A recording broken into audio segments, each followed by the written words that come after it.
Hey guys, I want to talk a bit about Stranger Things, the new Netflix series debuting this summer, 8-episode series, so a shorter one for them. This is a very cool, very well-made series that is all about going back to the 80s, and I mean that in a couple ways. Yes, it is set in the 80s, but more importantly, it's almost set in the movies of the 80s.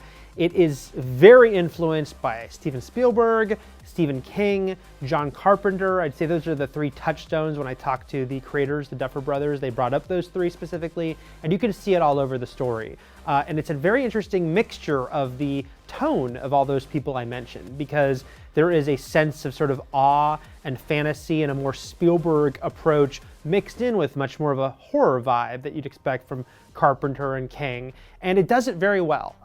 You could argue that this is a bit of a style over substance approach, because I will say the weakest aspect of this series is what exactly is going on. You know, the basic setup is a little boy disappears, his friends are looking for him, and then this mysterious little girl pops up out of nowhere, and she has some amazing powers. And beyond that, what is causing everything, where the boy went, why this girl has powers, is it aliens, is it experiments, is it other dimensional?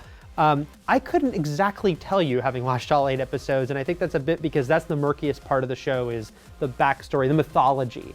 But I still think it's well worth watching because the show itself is so well made. It's really well cast. They went for very authentic kids. They wanted kids who felt like they were from those sort of E.T. Goonies type movies that felt very real, very kid around the corner, not too mannered or too movie kid, and I think they did that great job of finding those kids. Winona Ryder is in this, and I was a big fan of hers. It was great to see her in it, but she is a supporting character, an important one, as the mother of the missing boy, but it's really the kids that anchor the story. They do an excellent job of that. And I will say this show, I think if if you're in on this show, the opening credits, the music, it sounds just like it's a John Carpenter movie from the get-go. And from there, everything, there's just this interesting way it's permeating the influence, but I don't think it feels like just an echo. I think it still has its own vibe. There's some really cool, creepy imagery. Like I said, even when I didn't completely think the mythology was explaining what was going on, I still thought, oh, that's really cool images, that's spooky, there's some creepy, scary stuff. It's an interesting blend of, mystery and fantasy and horror that I think works.